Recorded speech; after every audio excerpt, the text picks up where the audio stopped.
अप्रतिम सौंदर्यानं नटलेली चित्र ही ज्यांची ओळख होती त्या चित्रकार दीनानाथ दलाल म्हणजेच पूर्ण नाव नृसिंह दामोदर दलाल नाईक यांचा 30 मे हा जन्मदिवस। कित्येक दिवाळी अंक, बोधचित्र, वाङ्मयीन पुस्तकातली बोधचित्र, मुखपृष्ठ यासाठी दीनानाथ दलाल हे प्रसिद्ध होते। मराठी पुस्तक आणि त्याचं मुखपृष्ठ हे दलालांनी रंगवलेलं असं समीकरण त्यावेळी झालेलं होतं। मामा वरेरकर यांच्या वैमानिक हल्ला या पुस्तकासाठी दलालांनी पहिलं मुखपृष्ठ तयार केलं। 1945 दलालांनी दीपावली या वार्षिकाचा पहिला अंक प्रसिद्ध केला आणि लवकरच तो लोकप्रिय झाला।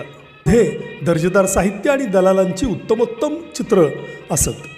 दी बॉम्बे आर्ट सोसायटीच्या वार्षिक प्रदर्शनात 13 वेळा दलालांची चित्र पुरस्कारप्राप्त ठरली।